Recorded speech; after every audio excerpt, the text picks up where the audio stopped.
Perhaps we can start now. So, good morning, good afternoon, and good evening, dear participants. On behalf of the Food and Agriculture Organization of the United Nations, may I welcome you to this webinar entitled Sustainable Soil and Fertilizer Management for Africa, a case study from Uganda. My name is Yuxin Tong. I work at FAO and will be the moderator of today's webinar. In June 2006, African leaders declared fertilizer from both inorganic and organic sources a strategic commodity without borders, and agreed that the African Union member states would accelerate access to fertilizers. However, the fertilizer crisis in the last 2 years threatens the efforts to provide sufficient fertilizers in the region.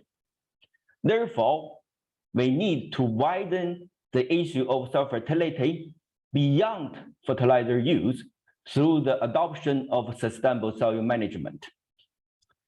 In today's webinar, we will have 2 introductory speeches and 4 technical presentations. We will be discussing the status, challenges, and solutions of soil fertility and management in the region. We will be giving you an overview of a case study, which will be on how to manage soil fertility in Uganda. We will also be inviting experts from the Africa Soil Laboratory Network and the International Network of Soil Fertility to bring their experiences and success stories on soil fertility and fertilizer management. So after all presentations, we will be discussing this hot topic with the audience. So how is this going to work? Please write your questions in the chat, specifying which of the panelists you would like to address the question to. Then we will select questions and we'll try to get through as many as possible questions in the discussion part. So without further ado, I would like to firstly invite the first speaker, Ms. Priya Gujadu. Mr. Gujadu is the Deputy FAO representative to Uganda. So, Mr. Gujadu, over to you. Thank you so much, Mr. Tong. I hope that everyone is able to hear me. Yeah, we can hear you. Thank you. Lovely. So I'll join my colleague from Rome, who's moderating from Rome, in welcoming all of you and in wishing you all good morning, good afternoon, and perhaps even good evening, based on where you are connecting from. It's my great pleasure to welcome you to this important webinar that we're having today on sustainable soil and fertilizer management for Africa. That's being organized by FAO, the Food and Agriculture Organization of the United Nations, in close collaboration with MAIF in Uganda, which is the Ministry for Agriculture, Animal Industry, and Fisheries. My name is Priya. I'm the Deputy Representative with FAO in Uganda. I'm based in Kampala, and I'm speaking to you today on behalf of our country representative, Dr. Keredo. Colleagues, we know that soil is the foundation of agriculture, and its health and productivity are critical for food security and livelihoods globally, and it's not different in Uganda. However, soil degradation and loss of fertility are major challenges that are facing Uganda's agriculture sector.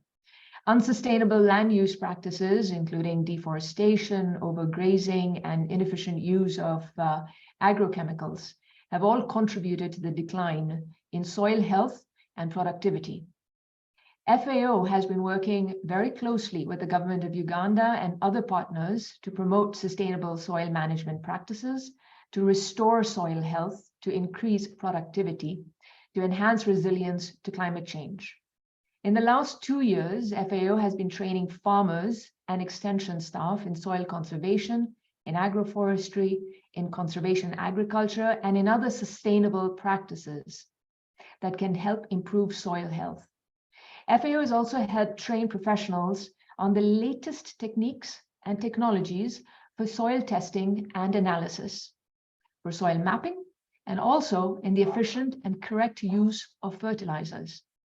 With funding from the government of the People's Republic of China, FAO has provided modern soil lab equipment for soil analysis for the soil lab at the National Semi-Arid Resources Research Institute in Eastern Uganda. I'd like to take this opportunity to express my sincere appreciation to the People's Republic of China for supporting Uganda's development activities. This webinar today provides a platform for sharing experiences, sharing knowledge, and sharing best practices on sustainable soil and fertilizer management in Uganda. It's an opportunity to learn from each other and to explore innovative approaches to address the challenges facing our soils. So let's all actively participate in the discussions today.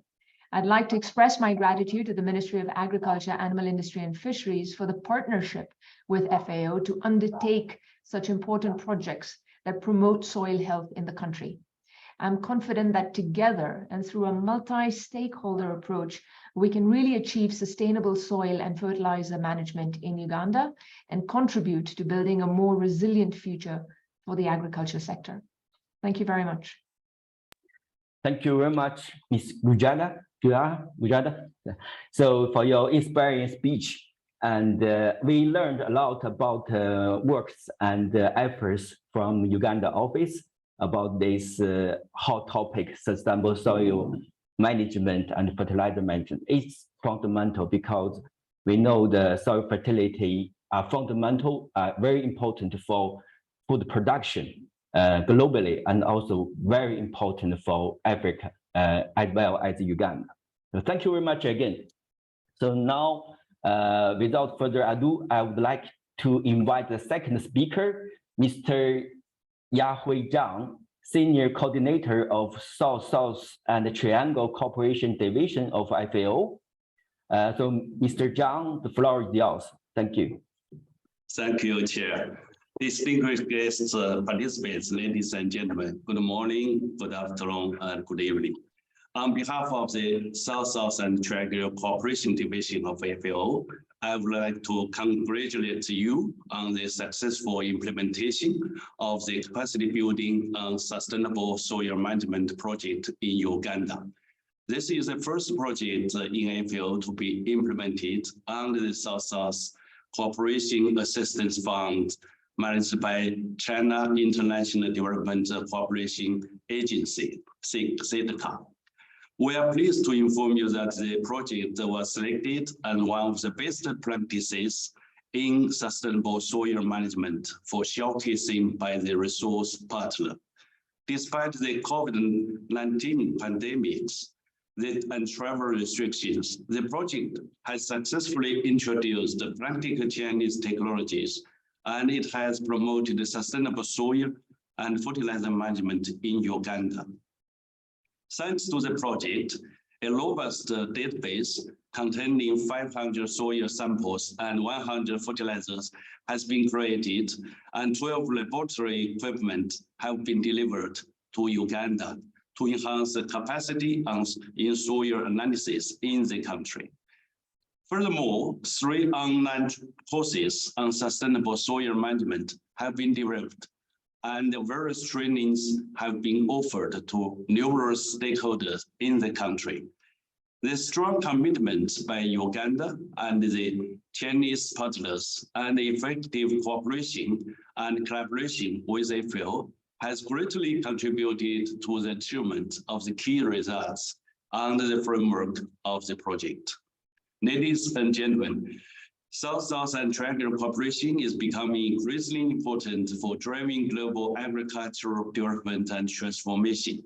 FAO has been at the forefront of South-South and Triangle cooperation for over 40 years, with extensive experience, wide network, and a large portfolio of cooperation initiatives.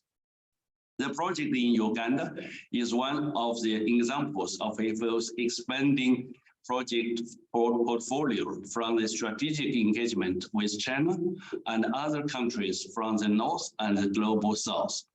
Under the FAO China South-South Cooperation Program, FAO is developing numerous global, regional, and national South-South and triangular cooperation projects to support implementation of FAO Strategic Framework 2022 and 2031. Given the importance of sustainable soil management for agri-food system transformation, a global project is currently under development, and it will focus on soil management and health as well. We have witnessed a growing collaboration in South-South cooperation between FAO, China, and Uganda during the past years. This project on the scale is one of the examples of that very fruitful cooperation. And I would like to sincerely thank all parties who have participated in its success.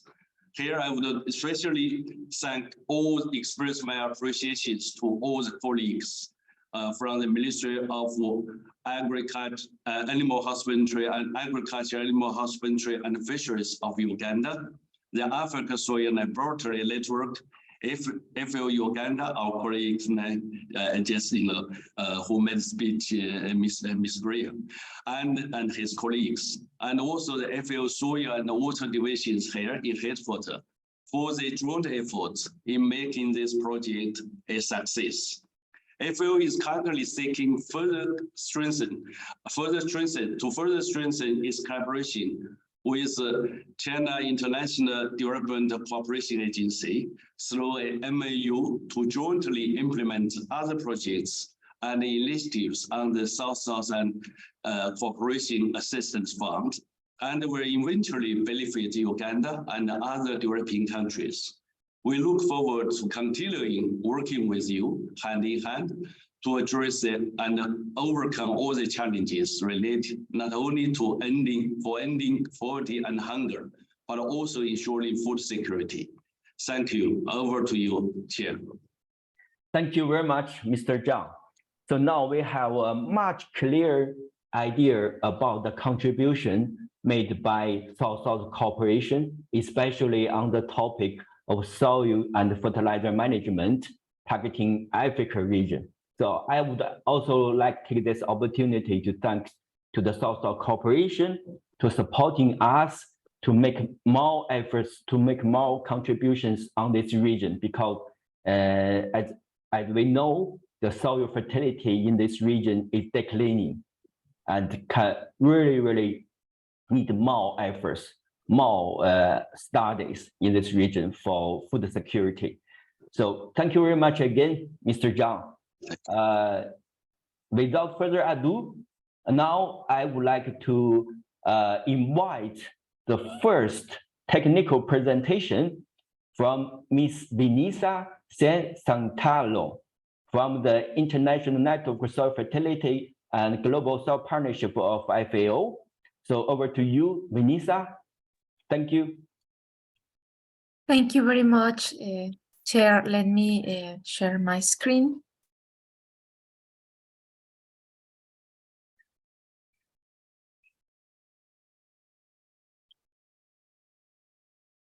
So thank you and good afternoon to everyone. Thanks to the organizers for the invitation to this important event. So the topic that will be addressed today in this webinar is the sustainable soil and fertilizer management for Africa. And the goal of my presentation today is raising awareness and disseminate some of the programs and initiatives that the Global Soil Partnership has launched in order to support the sustainable soil and fertilizer management with a special focus in Africa in this occasion. Perhaps one of the main instruments and normative instruments that the Global Soil Partnership has launched in order to support the sustainable soil, the sustainable use of soil fertility and the fertilizers is this one, the International Code of Conduct for the Sustainable Soil, for the sustainable use and management of the fertilizers. And what is the code? The code is an instrument to provide a locally adaptable framework and a voluntary set of practices to support different stakeholders, which are directly or indirectly involved in the fertilizer use. And it addresses the main three issues associated to fertilizers use, which is the underuse, the misuse, and overuse of fertilizers. To whom it is intended for. This instrument is one of the main strengths of these instruments is that it is addressed to different stakeholders. It has recommendations for different stakeholders like the government, the industry, the research and academia, users, laboratories, and of course farmers. But in order to implement it, we need the full support of governments, international initiatives, in order to make it available for the users. However, and despite the relevance of this instrument, the Global Soil Partnership launched a survey globally addressing the issue of the fertilizer use and management. And when we asked the respondents, in this case from Africa, if they knew the Fertilizer Code, a third of them still didn't know the Fertilizer Code. And even if they did, more than half of them have not implemented any action based on the Fertilizer Code. So here we have a good opportunity area to go from the book to the practice.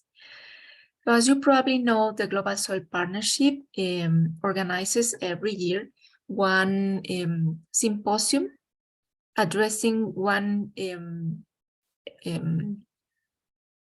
feature associated to soil health. Last year, the symposium that was organized is the Global Symposium on Soils for Nutrition. In order to, or as a vehicle for the implementation of the voluntary guidelines for sustainable soil management, but also to implement and support the implementation of the Fertilizer Code in line with the Sustainable Development Goals. And this symposium was organized to address the causes of nutrient imbalance and how to combat this important threat to soil health. And the African region had a significant participation, accounting for 21% of the total number of participants, presenting 17 abstracts from 12 countries with a wide variety of themes, but in one way or another, addressing different aspects of the use of fertilizers in organic, or different sources. For example, also hidden hunger and other aspects that are related to the nutrition of soils, crops, and humans. The African region also participated actively in the multi-sectoral panels that were organized and also participated as keynote speakers. Very briefly, I would like to share with you 6 of the recommendations that came up as conclusions after the symposium finished. First one is to map and monitor soil nutrients and soil fertility and deepen the knowledge of the soil nutrient budget, develop innovative approaches and alternative products to optimize soil nutrient content and support the enhance the fertilizer use efficiency. Also, it's important to address the quality and the safety of the nutrient sources and increase the knowledge of what we are adding to the soils. Also advocate for the adoption of sustainable soil management, since it still represents the most cost-effective solution to nutrient imbalances and fertilizer use efficiency. Advocate for the inclusion of soil fertility and soil health in the legal framework and regulatory frameworks is basic in order to make progress towards sustainable soil management and sustainable fertilizer use. But also, it's important to consider other driving forces that could be directly or indirectly affecting soil fertility loss and soil fertilizer use, like water availability, climate change, poverty, and also this is important in the face of the fertilizer crisis that we are facing. Also, very briefly, I would like to share with you these instruments that could be also helpful in order to support the sustainable use of fertilizers. This the booklet Soils for Nutrition, State for the Art, which contains a specific chapter in the fertilizer use. Also this ITPS letter, which is a short document addressing the role of soils in sustaining the food production, with a special focus on the current scenario and the global fertilizer crisis that is jeopardizing crop production and farmers. And all the details of the symposium, including the recommendations, you can find them in the outcome document, and also the technical guidelines on soils for nutrition that were recently launched. A second element that I wanted to share with you today is a national survey on the use and management of fertilizers that was launched globally by the Global Soil Partnership in order to better understand the current use of fertilizer management, the gaps, the opportunity areas, and mainly which are the challenges and the obstacles that we are facing to achieve the sustainable use of fertilizers. This survey was responded by 147 participants from 61 countries. Africa had a significant participation, accounting for 11% of the total participation, and 13 countries responded the survey. According to the participating sectors, it was interesting to know that most of the participation came from the government sector, also from research and academia, and the fertilizer soils and analysis laboratories.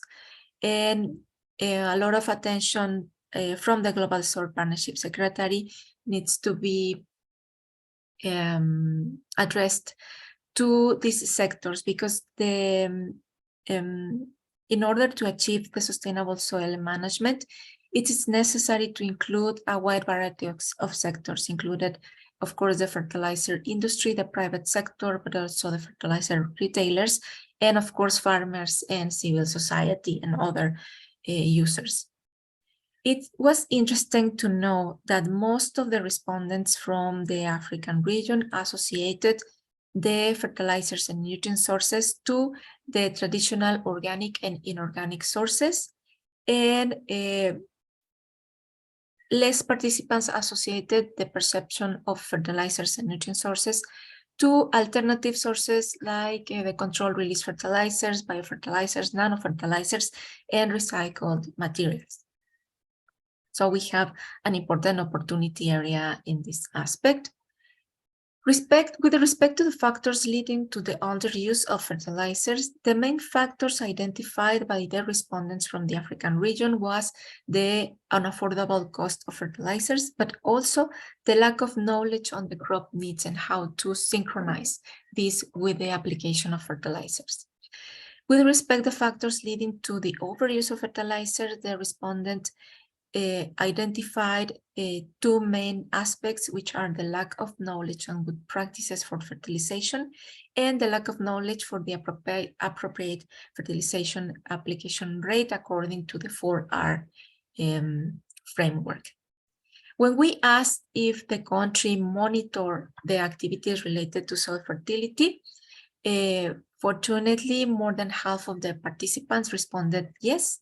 And here you have some of the elements included in the national information systems for monitoring soil fertility.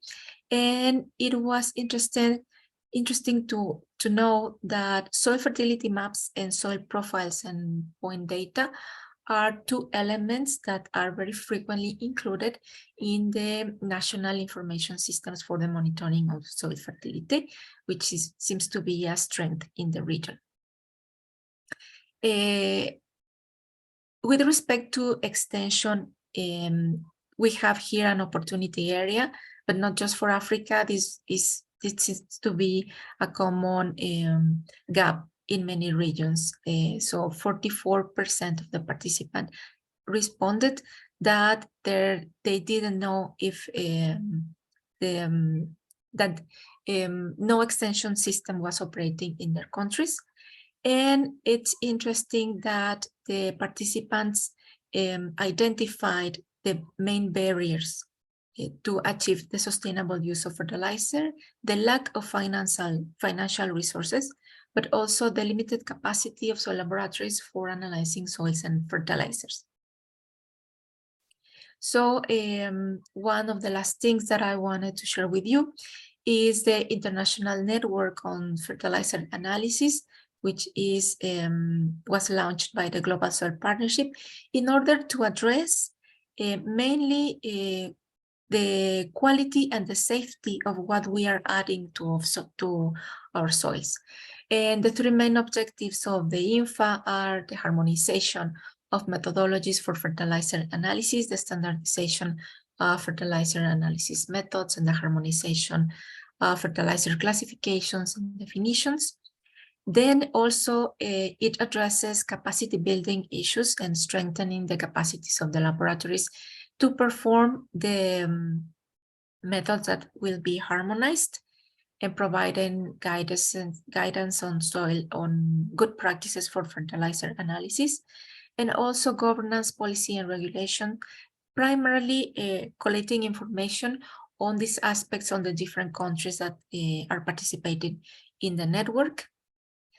Then in the region, approximately 40 laboratories have joined INFA, accounting for 24 of the total number of laboratories that form INFA.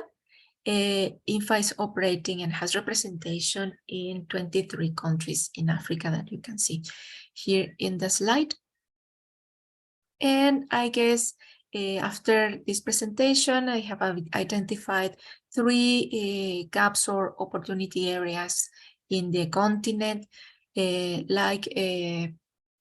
need still more participation, and so please join INFA. You can contact me for this aspect. Then, of course, support the implementation of the Fertilizer Code with many activities. So this webinar is very important for the implementation of the Fertilizer Code, and support the implementation of the Global Soil, the Soils for Nutrition Symposium.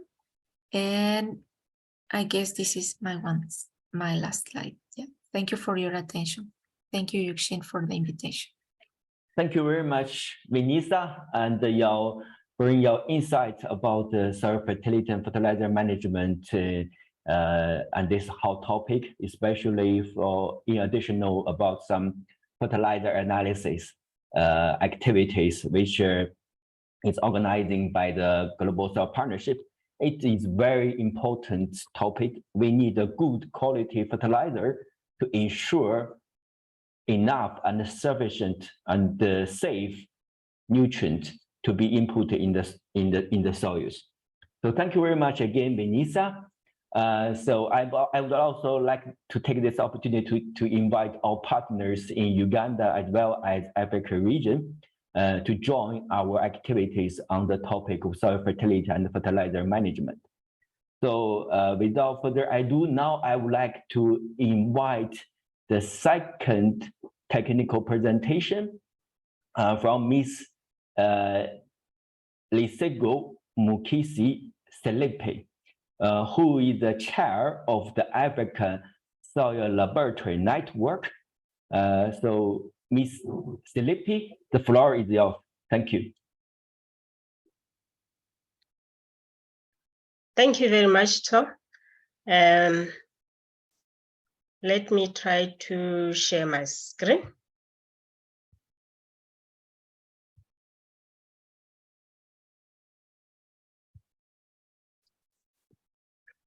Can you all see it?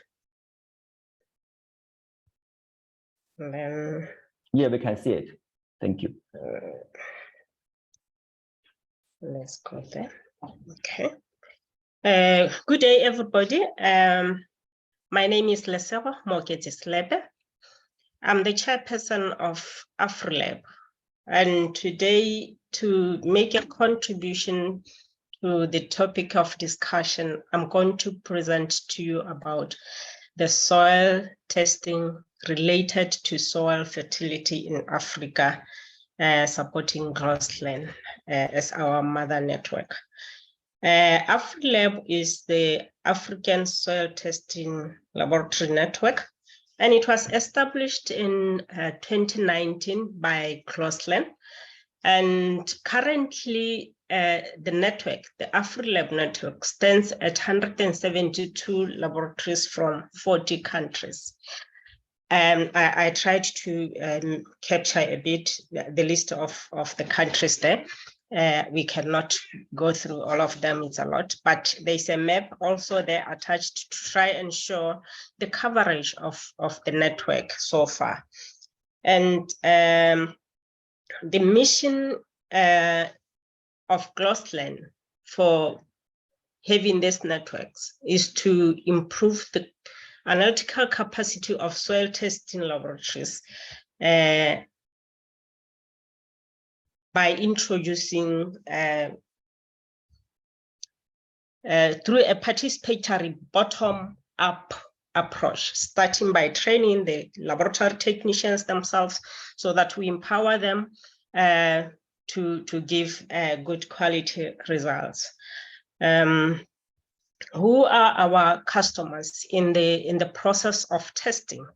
That really affects the quality of the soil, or that talks to the soil fertility and the fertilizer use. We're looking at assisting the farming community by testing the soil samples for them and making recommendation on what they can do to correct the quality of the soil for better yields of the field.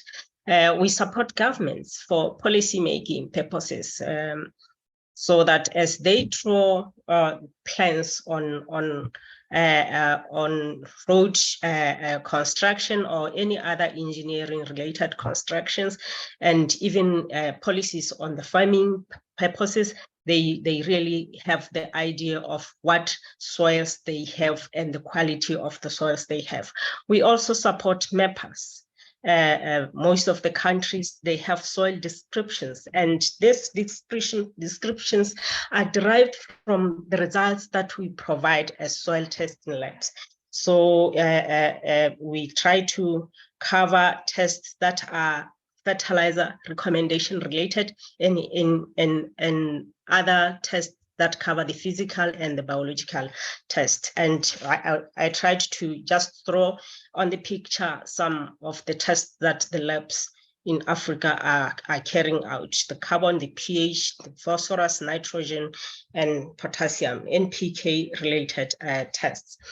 In order for GLOSOLAN to help AfriLab, not necessarily AfriLab alone, all the network members, AfriLab being included, GLOSOLAN carried out some surveys, and in these surveys they requested for information that will help them to understand the capacity and the needs of the laboratories. And also the GLOSOLAN carried out some quality control assessments, including AfriLab in the group. And this were done in the proficiency testing schemes of 2019 and 2022. And for each of the assessments, there's a report in GLOSOLAN website on the findings of the assessments. These are the outcome of the survey in relation to AfriLab. And AfriLab outlined, at least out of the needs that AfriLab outlined, at least 11 main wines were noted. And GLOSOLAN targeted at trying to support the laboratories on resolving these needs. GLOSOLAN introduced the harmonization of methodologies, which was one of the requirements in the needs of the laboratories. And so far, some of the methodologies have been harmonized, documented, and are available on the website. And we also have some SOPs that we are still working on. Some are at documentation stage, some are still at the very infant state. And initially, GLOSOLAN was focusing on the chemical parameters because most of the labs were based on that. But with time, as the network expanded, and then we introduced the soil physical parameters and the biological parameters, you can see that we are also working on the SOPs for those ones. How can one access them? And these are all available on the website, as I said. And GLOSOLAN did not just document the methodologies. They also, through webinars, to train the laboratories on the use of these SOPs so that the labs can be competent on that. Under the assessment for quality control, GLOSOLAN, we're going to give an example of GLOSOLAN's proficiency test of 2022. And the goal for this assessment was to look at the accuracy and the precision of the soil laboratories, more especially on the carbon. Each laboratory received 10 packets of soil to go and do the testing on. And the main tests that were being required were the organic carbon, the nitrogen, and the available phosphorus. And AfriLab had 41 labs participating from 31 countries. You can see in the pictures below, that's the process that was being taken for the labs to receive the samples. This slide shows the results and the discussions on the outcome of the proficiency testing of 2022. 93% of AfriLab members were using the Wakely and Black method to analyze for organic carbon in their samples. But what we identified was that even though most of us are using this method, we have a challenge on the safety aspect. How do we use the materials, the chemicals, and how do we dispose them away? And the results at the end also showed that there was a lot of uncertainty. When we look at this chart there, it shows that E1 to E5 was just one sample. But when you look at the data there, you can see that there's a lot of uncertainty in the results. The coefficient of variance was close to 50% as the data analysis showed. And we also realized that there's a big problem with precision. The difference consensus values for the replica of, more especially that sample which had 5 replicates, the results were very, very different. How do we now intervene if we see that we have such a problem? GLOSOLAN decided to address this by throwing some trainings on the following. I think as listed here, we have already covered the standard operating procedures. The ones that have been published, the labs have been trained on almost all of them. And we also have had training on the soil spectroscopy, because this one we're trying to encourage labs to reduce the use of chemicals that have high risk on health, human health.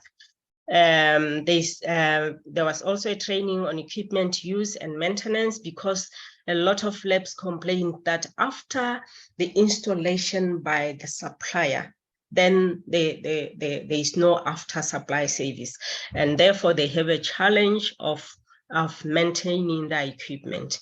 And because of the training here, we are hoping that now the labs will be able to assist each other and will be able to keep the equipment in top standard. There's also the training, I think all of them were covered. There was also a training on health and safety, which was repeated. I think this one was done and redone because we see this as a very key topic in the labs, because there's a lot of chemicals. There are a lot of chemicals that are being used in the lab, and we think the technicians need to be empowered on the health and safety. Capacity building, yes, we AfriLab also requested, though there were that list of webinars, AfriLab requested GLOSOLAN to assist with the in-person training. And as the second slide said, the down-up participatory training. So GLOSOLAN has decided that to address this request, there's going to be an in-person training in Dakar, Senegal. This was supposed to come in June, but because of other challenges, this had to be shifted to September. This training will mainly focus on the technicians, because the data that we get, we mainly get it from the technicians. And you know, the supervisors, they just do the data analysis, but most of the job is done by the technicians. So GLOSOLAN decided to focus on these technicians and give them the in-person training in Dakar this year. And the main focus will be on quality, because when we look at the results that we got from the quality control, the proficiency testing, it really shows that we really need to train our staff on quality control. And the pictures that I have attached here, they just show the process of preparing the sample for proficiency testing. And the other picture is showing one of us helping one of the labs to install a new equipment in the lab so that they operate with the understanding and give us good results. Health and safety part, as I said, there was a lot of training, and this was done, I think, twice or 3 times. And there's this guide, FAO guide, or laboratory safety guide. Labs are encouraged to have a look at it, use it, and also go back to the webinars that have been recorded and posted on the GLOSOLAN website, and all the material that has been provided. And we expect these labs to be giving us continuous report on how they're railing with the application of these guides and the trainings. More especially in, like you can see this picture of this gentleman here, is trying to classify the chemicals instead of just lumping them in one place to address the safety needs. He's trying to sort the chemicals to be in order. Equipment. We are saying sustainable soil and fertilizer management.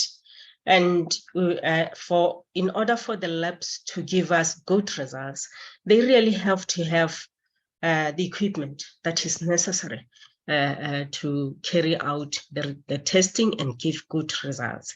Here, GLOSOLAN, because of the outcome of the result, the proficiency test of 2019, decided to work hard and support at least five countries were given, were assisted with laboratory equipment based on the outcome of their results, which showed what they need. After this, the proficiency testing, there was a questionnaire that was sent to say, how do you see your results? And what do you think could have been the cause to your results? If they are not good, each lab had to state why their results were in the situation that they were. And this helped in making decision to say, yes, all labs need assistance, but these ones seem to be really, let's give them a priority because their results are really, really not good. And GLOSOLAN developed some guides.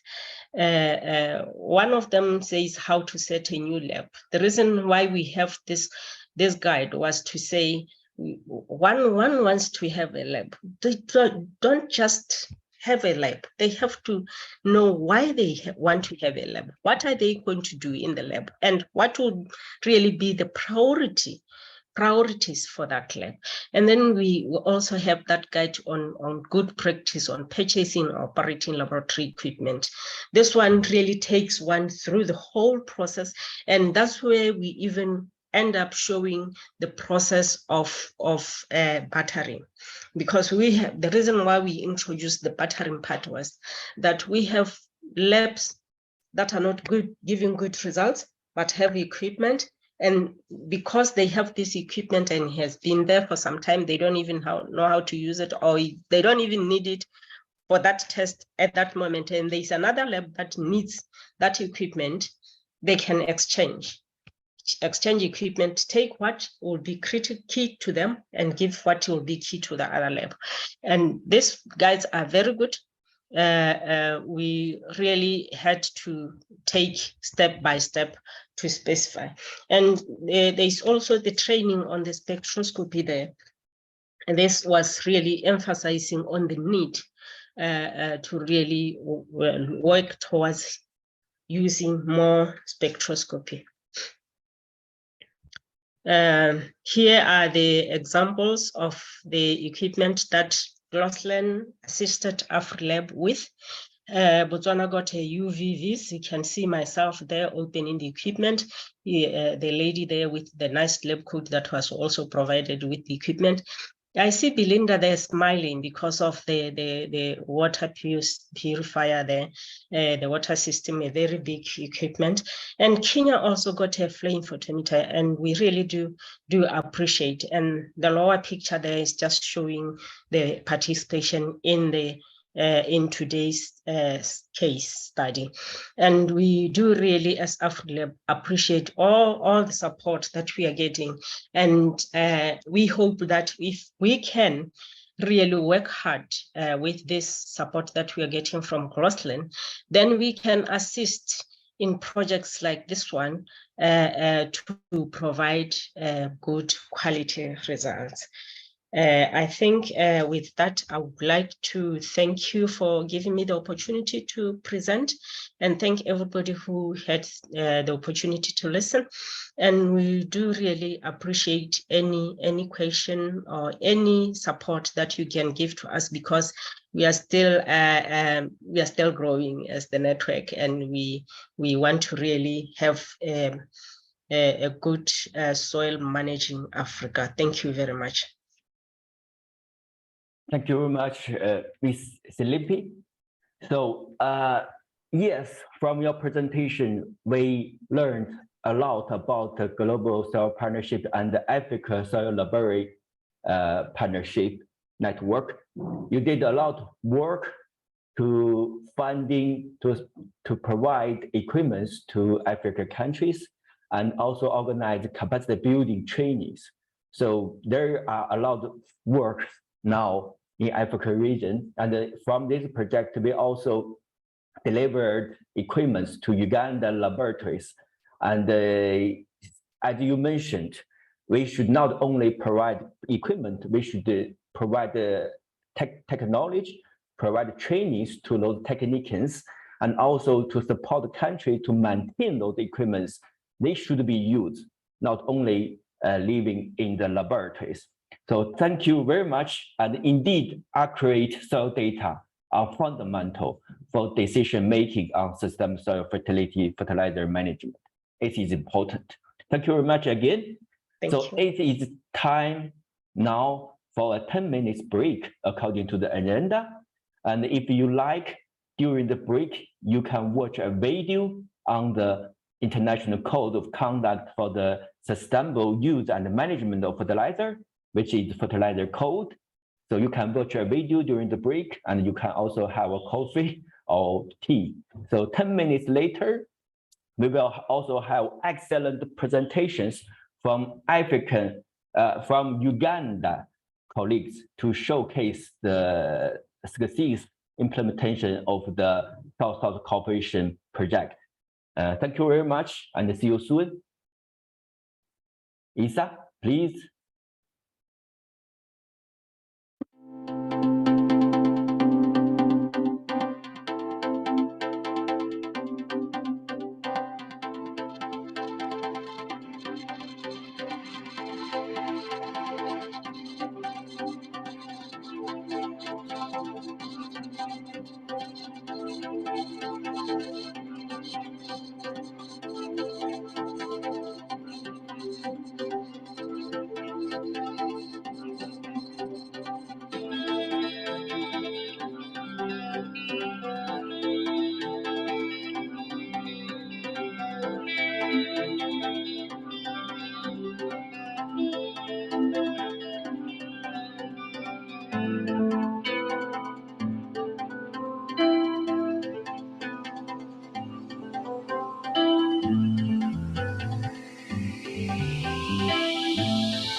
Dear participants, welcome back. So now we can start our webinar. And without further ado, I would like to invite the third speaker of our presentation, Ms. Janet Nuwami from Global Soil Partnership of FAO, who is the coordinator of the South Cooperation Soil Project in Uganda. So over to you, Janet. Thank you, Yusin. Good morning, good afternoon, good evening, ladies and gentlemen. Let me share my screen.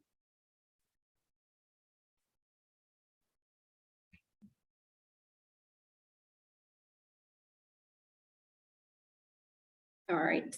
Can you see the screen? Yes, we can see. Thank you. Oh, that's great. So I'll be sharing with you the outcomes on the capacity development for sustainable soil management project for Uganda. This project is implemented by FAO in Uganda, Land and Water Division of FAO, and also in collaboration with the Ministry of Agriculture in Uganda. And it's being funded by the Chinese government, and it has a total of 6 partners. Under this project, we managed to procure laboratory equipment for a soil lab in Eastern Uganda, and this should be functional, ready for soil analysis. 3 courses have been developed with the along with an EduSoil platform. This is a platform for educational purposes, and mainly on soil-related aspects. So this platform can be utilized by extension staff, by farmers, by students. And some courses, particularly pertaining to Uganda, are these 3 that are being loaded onto the EduSoil platform. So this is how the courses look like. And we have the soil testing and fertilizer recommendation, then sustainable soil management practices, particularly focusing on Uganda. Then we have the soil mapping courses. Then still under the project, we've had soil sampling and analysis done, and we've had some feedback dissemination workshops to disseminate results for the soil analysis, and also to inform farmers, particularly how they can best manage the nutrients in the soil. And we've also had a soil database established from this analysis. This is a case for Kumi district. The project is in Kumi, Bulambuli, and Namutumba districts. And this case, as you can see, the soil analysis, we can see there's an aspect of organic matter that is relatively low, and also available phosphorus that is also low. This is in the Kumi district. And furthermore, we carried out a fertilizer quality assessment for about 100 fertilizer samples, both organic, inorganic. And from this, I'll be sharing some insights that we got from this quality assessment. And also we've had some fertilizer demonstrations. As you can see here, some farmers participating in setting up the demonstrations, and then also learning along the way. And from this, we've had some cases where we've looked at soil fertility, looking at an approach to improve it. And we noticed in the field that we had some reduced incidences of striga where we applied fertilizer. And also we looked at some fertilized plots where drought resistant. This drought was really a big problem in the fields. And also looked at, we had a case of fall armyworm pest, which was really giving us a hard time. And also we had some cases of erosion when the rains were kind of a lot. And this caused some leaching, and then we see some variations in the demonstrations that we set up in the field. So we just carried out fertilizer management trainings, depending on the fertilizer code and how best to apply your fertilizer and then also manage it efficiently. And we carried out the fertilizer value chain analysis.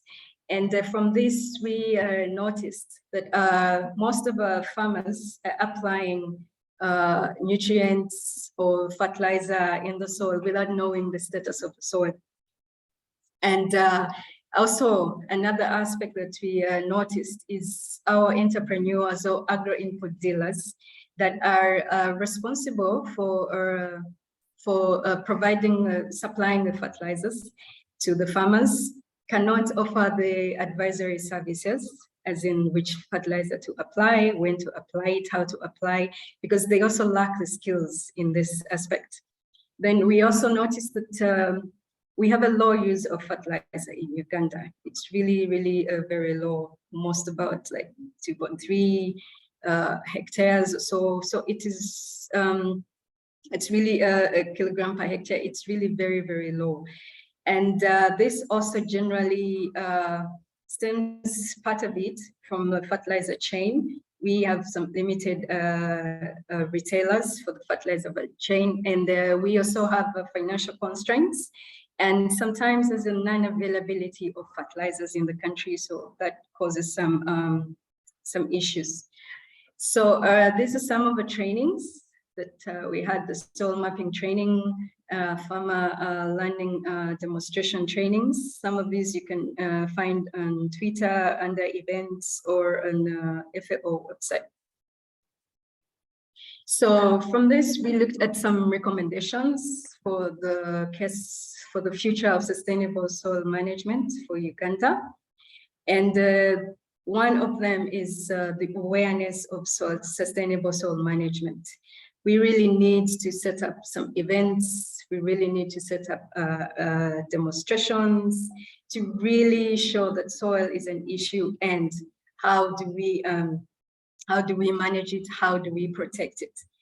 And also, we need to look at our information system, especially for the soil and the fertilizer, look at updating it, and also see a way to dispense this information down to the people who need it, like the farmers or the people who are also providing the fertilizers. Then we also need to look at the quality assurance measures for our soil laboratories in Uganda and harmonize our soil analysis methodologies. So some of the project challenges that we found, one, the pandemic, COVID kind of affected the implementation, especially in the field. And we also had some cases of pests, as I've shown you, the fall armyworm, and also drought was really a problem during the implementation of this. And I think that is all I have for you. I thank you for listening, and I thank our partners, Makerere University, Busitema University, Chinese Academy of Agriculture Sciences, Narok Rwanda, and also Nasari, and the Ministry of Agriculture for their support and their collaboration during the implementation of this project. We also thank the Chinese government for their funding that they awarded to the project, and we thank everyone for listening. That is all. Over to you, Yusin. Thank you very much, Janet, to giving us the general results of the South Cooperation project, and also provide some recommendations for next step, what we should do for sustainable soil fertility and fertilizer management in Uganda. Thank you very much again, Janet. So now I would like to invite the last technical presentation from Mr. Freda Kambango, Assistant Commissioner, Soil and Water Conservation, the Ministry of Agriculture, Animal Industry and Fisheries. Mr. Freda, are you here? Yes, sir. Yeah, thank you. So thank you. Please, over to you. The floor is yours.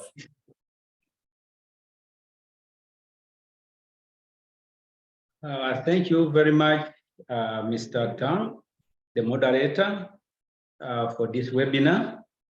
And I'm happy to be with you. Good morning, good afternoon, good evening, colleagues who are in there, who are out there. I'm Fred Kabango, the Assistant Commissioner from Ministry of Agriculture, Animal Industry and Fisheries, in charge of soil and water conservation. Janet, I request you to share my presentation on screen. So my presentation is going to be on the status of soils in Uganda, challenges and limitations that we see as a country.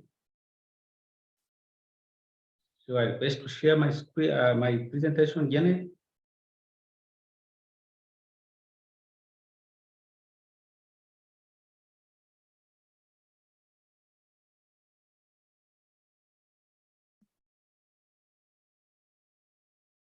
Hello? Okay, thank you.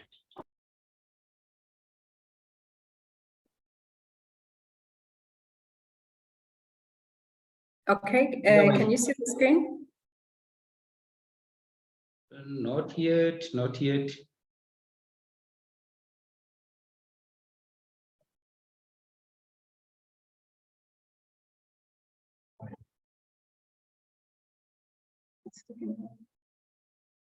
Still?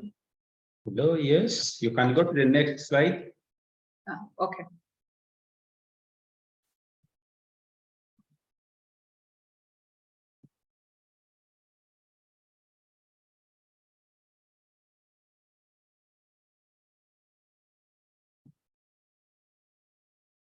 Next slide, please. Okay, thank you very much. Sorry for that. So Uganda has a total area of 241.38 square kilometer with a land area of about 236,000 square kilometer, and the arable land is about 6,900,000 hectares. That's the arable land. So agriculture in Uganda is the backbone of Uganda's economy, contributing to 41.1% of GDP and 33% export earnings. That was in the financial year 2021-22, and it employs about 70% of the population. I say all that to show the importance of agriculture in the country and the amount of land that is available for cultivation.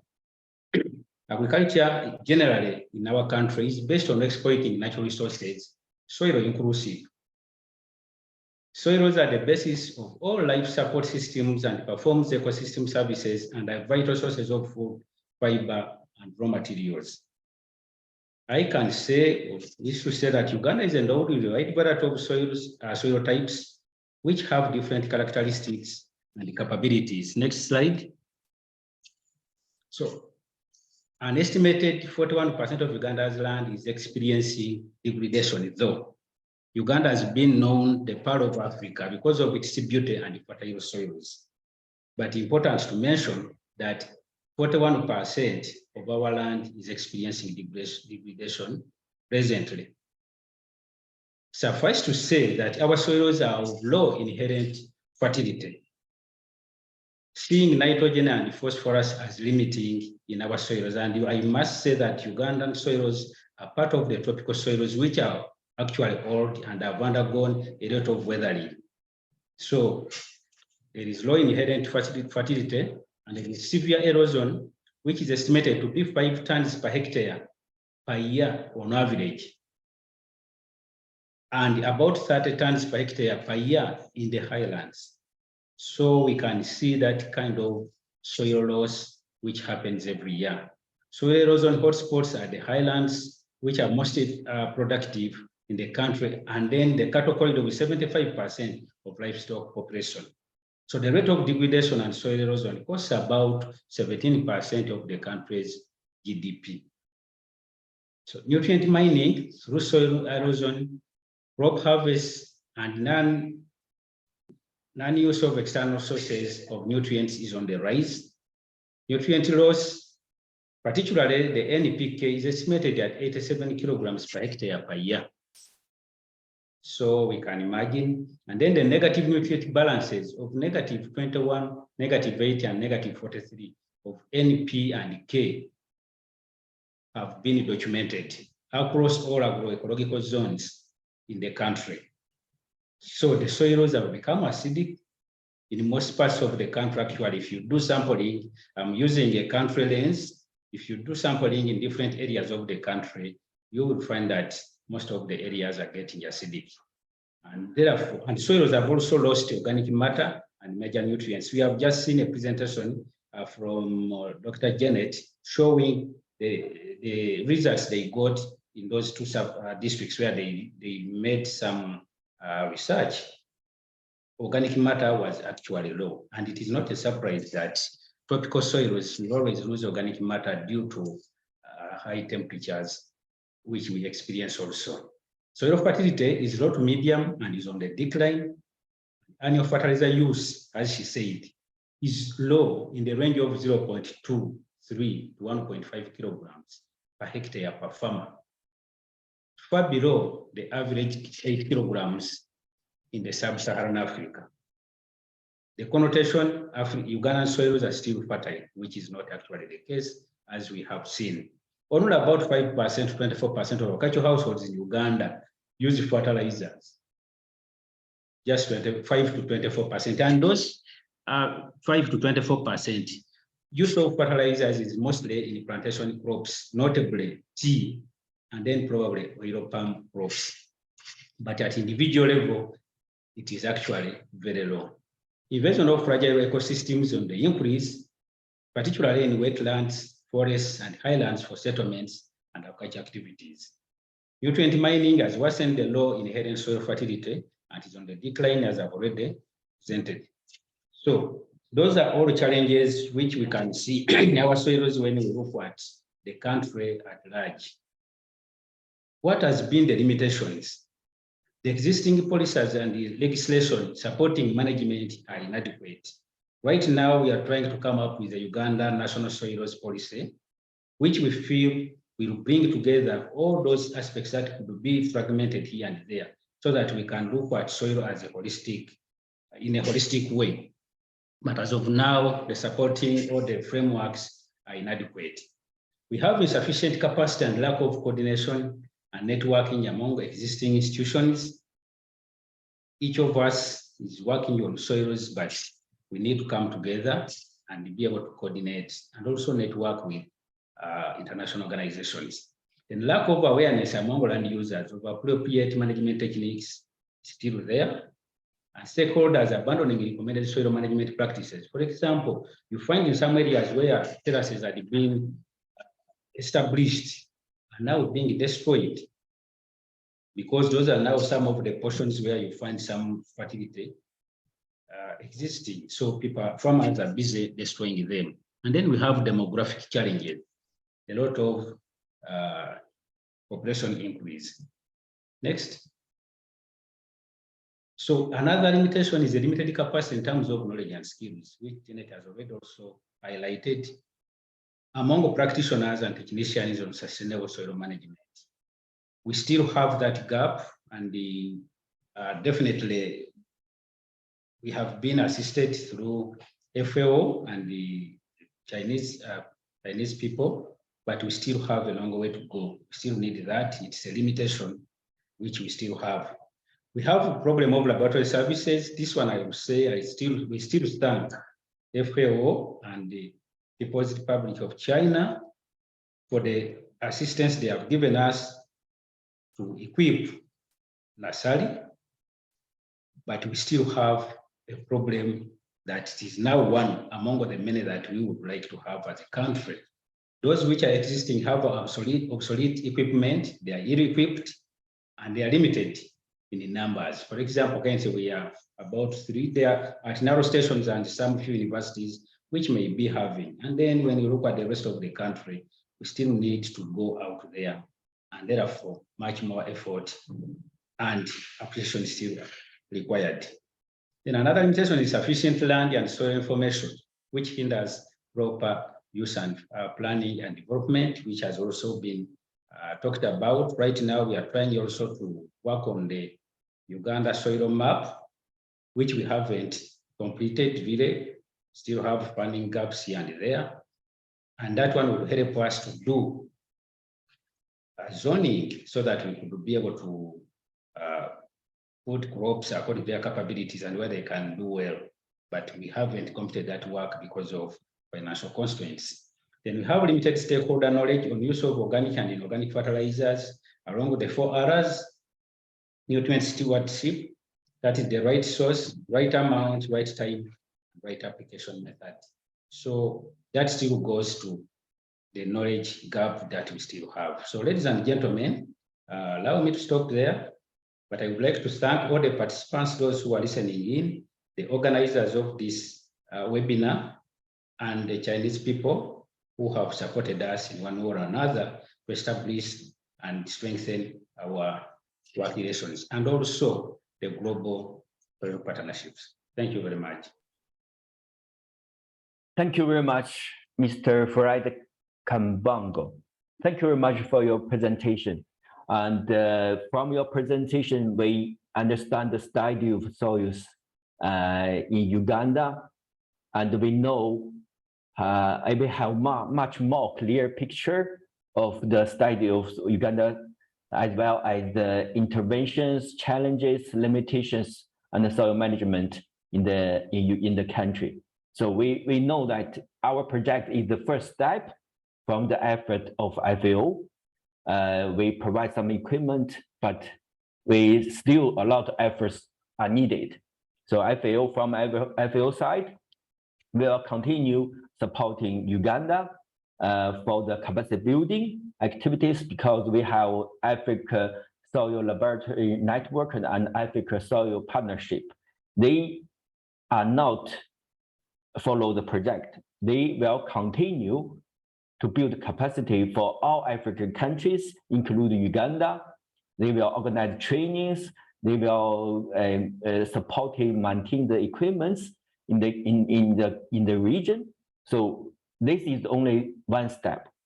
We will continue working with you, cooperation with you, to build capacity for the sustainable soil and fertilizer management, because they are fundamental for food security. Even not easy to fund, but they are hidden challenges. We cannot really understand soils, but they are fundamental. They support food. They support crop production. So that is our role and also our duty of FAO. So thank you very much. I hope we can have a good relationship and continue to work together. Thank you. I would like to take this opportunity to thank all our presenters for their excellent contributions. Now it's time to move on to the discussion part of our webinar. So we have already selected some questions from audience in the chat. Now I would like to ask our panelists to address those questions. So let me find the first question is to Ms. Silipi. So some audience, they would like to know what is needed for the technician to participate in the training planned for this year in Dakar. Maybe you or Filippo can answer this question. So they are asking how to attend the training in Dakar this year.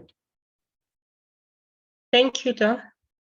I think I responded on the chat, but all that we have agreed to do is to finalize on the date, even though we are saying September. Once we have finalized on the modalities, then we're going to send invitation to countries, not to labs, to countries, because we expect these countries to be having the national networks.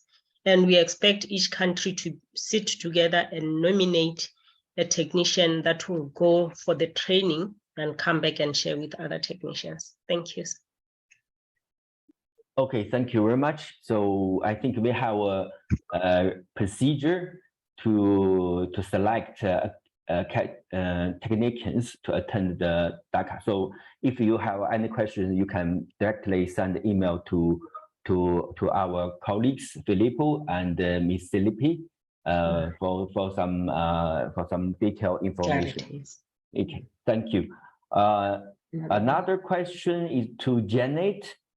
So a question from Lydia is asking which policies and regulatory mechanisms are currently related to fertilizer management in Uganda.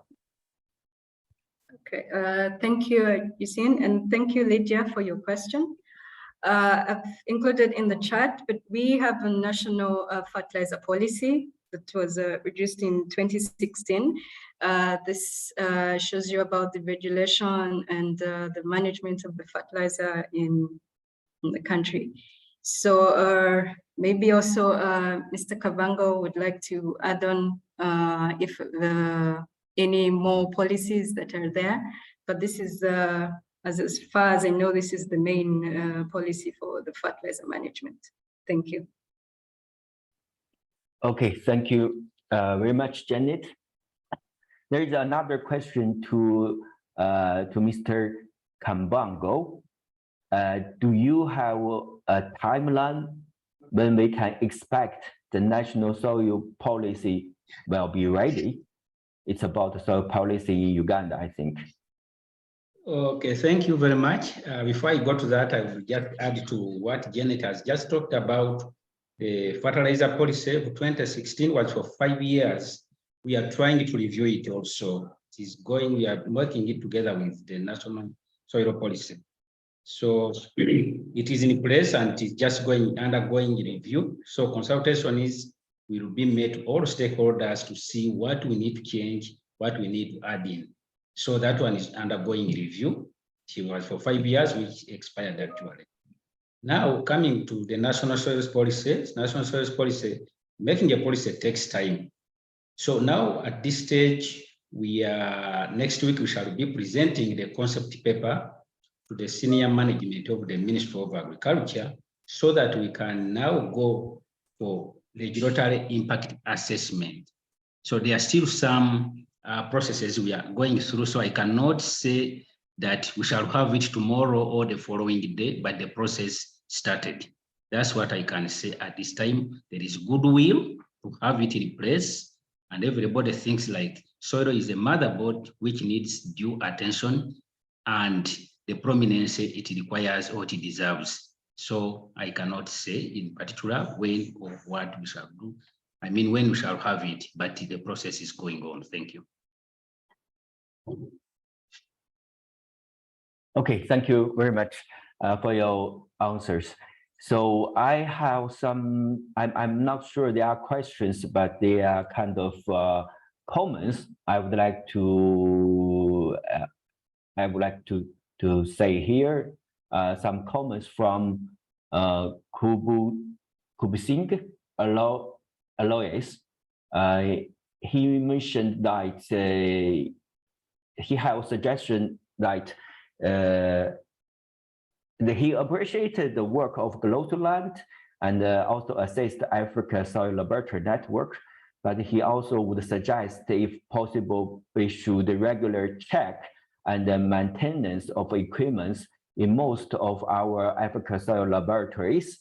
They face serious machine failure due to lack of proper maintenance. So there are not enough reliable technicians for as well.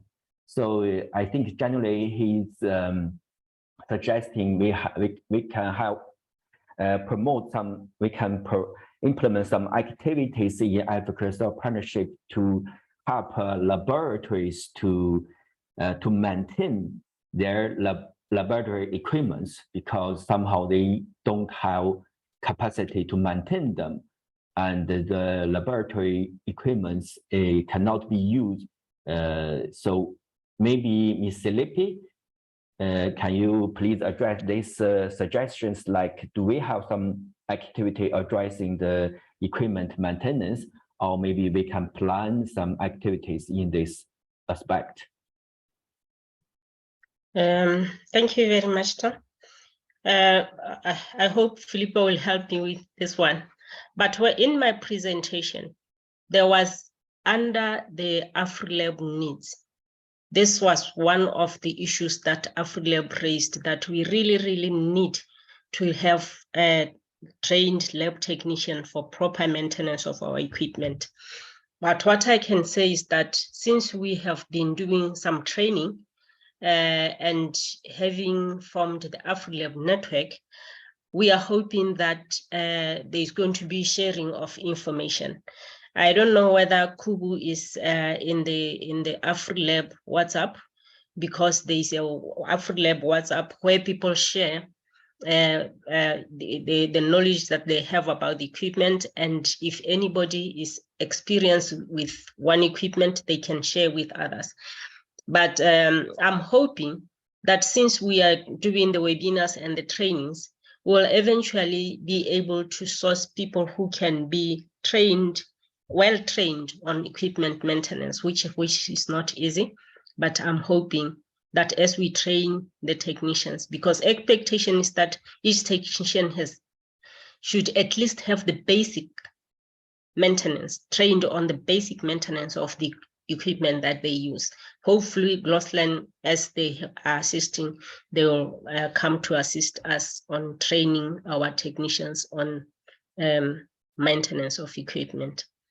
And there's that guide that we looked at, the one on the procurement of equipment. It's also giving a guide. We encourage that when we buy equipment, we must make agreements with the suppliers that they are going to give the after supply service so that we get the machine running well. Thank you, Tom. I think if there's anything, Filippo or one of the AfriLab members can assist me. Thank you so much. Thank you very much, Silipi, Mrs. Silipi. Filippo, are you here? I don't know. He is not in the panelist. So I believe after this webinar, we are more understand the situation here in African soil laboratories. They somehow lack the capacity for maintaining soil equipments, laboratory equipments. So this will be somehow our activity later. We will see how to supporting countries. It's already be included in our plan. Then we will provide more detail and to help countries in this aspect. So thank you, and we well noted about this issue. So there are other questions coming. So one question from Ernest is about the soil biodiversity activities. So yes, we understand that soil not only have function to provide food, also we should keep soil biodiversity as one objective and not input too much chemical fertilizers in the region. So that's why we include fertilizer.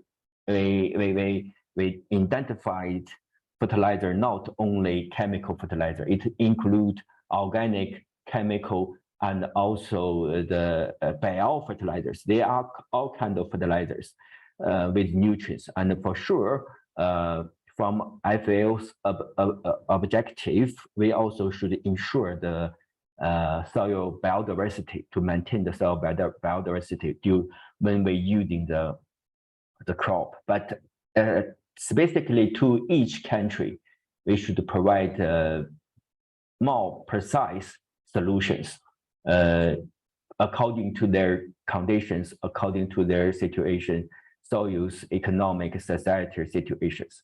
So thank you for your comment. I think,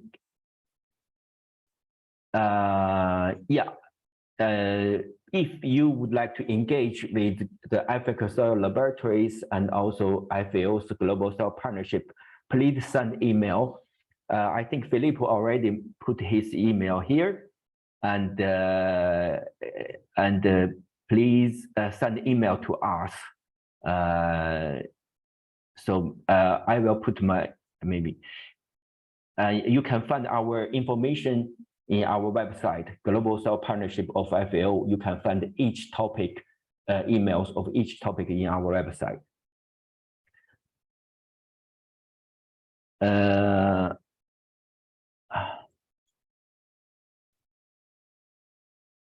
Okay, so there are some common questions. For example, some countries even don't have soil laboratories now. So please contact Filippo and Ms. Selippi and also me about this question. So we will try our best to supporting you, for example, Somalia, to build the laboratories, but it depends many elements. So please contact us and join our network. We will, for sure, from FAO point of view, will supporting your activity to build soil laboratories. And about the presentations and recordings, after this webinar, we will upload all presentations today and also the recording in our website of Global Soil Partnership website. Then you can watch the video, and you can also download the presentation from our website. So I'm sorry, due to the time limitation, and we cannot answer all of your questions. However, we already saved all the questions and will answer them in the webinar report with all panelists. So I think now it's time to wrap things up.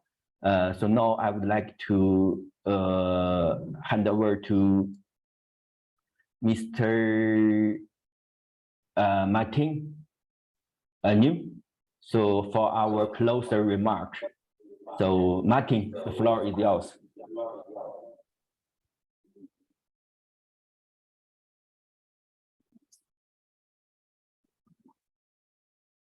Thank you, Praising, and to all the participants in this webinar. I think before I make the concluding remarks or summary of the webinar discussions and presentations, allow me to recognize that I heard that we had a senior official from the ministry at the level of director for crop resources. Maybe if it's present, we could have a minute. They are our key partners, and it would be useful to give him 1 minute of my time. Stephen in? All right, okay, fine. Yeah. Yes, we can proceed. So, ladies and gentlemen, it's my pleasure to present a few issues that we picked from this webinar. Importantly, the webinar echoes the role of soil in addressing some of today's global challenges that we are faced with. Some of these include food insecurity, poverty, climate change, among others. Recognize that soil contributes directly and indirectly to achievement of at least 10 Sustainable Development Goals. And in today's webinar, we discuss the challenges and status of soil management in African region. We have had an overview of a case study on sustainable management of soils in Uganda. It's indeed the current soil management practices used in Uganda appear to be inadequate to ensure sustainable soil management. From this seminar, I also observed that in addition with the challenges of increasing population, we in our different capacities, including the policymakers, have a great challenge to address the declining soil trend globally, in Africa, and certainly in our country, Uganda. Due to inappropriate soil management recommendations and low adoption of practices in Uganda, as well as Africa and the rest of the world, better soil and fertilizer management is urgently something that is needed. We implemented a project here, as we heard from some presentation, which is a project under the South-South Cooperation between China and Uganda. This project has benefited the Ugandan population, as we had some presentations on this, and this benefits through contributing to the improvement of sustainable soil management for achieving food security in Uganda. I think they heard about the exchanges in terms of knowledge and technologies between Uganda and China. FAO certainly will continue to promote sustainable soil management, as well as enhance exchange in technology among member countries, especially between China and countries in Uganda and countries in Africa, including Uganda. Ladies and gentlemen, caring for the soils and preserving soils is imperative. But it can only be achieved through all our efforts to promote soil and fertilizer management. We need, by treasuring and nurturing our soils, we can certainly achieve a lot in terms of ensuring better production. We can achieve a lot in terms of ensuring better nutrition. We can also achieve in terms of ensuring a better environment. And we can also achieve in terms of ensuring a better life for all, and importantly, not leaving no one behind. I wish to thank, on behalf of my FAO, to thank all the presenters in this webinar. We thank the FAO team in Rome. We thank the team that has covered issues in Africa, fertilizer and soil management in Africa, including the laboratories. I want to thank the team from Uganda, from the Ministry of Agriculture, who are our key collaborators with FAO. I want to thank my colleague Janet for her presentation. I thank Dr. Fred Kabango, and I wish to thank my seniors from FAO in the country office, here represented by Dr.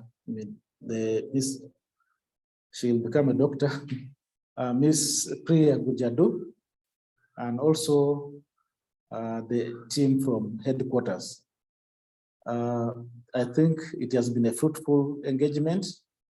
There has been some sharing of knowledge, and I believe it can enhance, make some step for us who have been in this webinar in contributing towards addressing sustainable soil, achieving sustainable soil management in our respective areas of operation.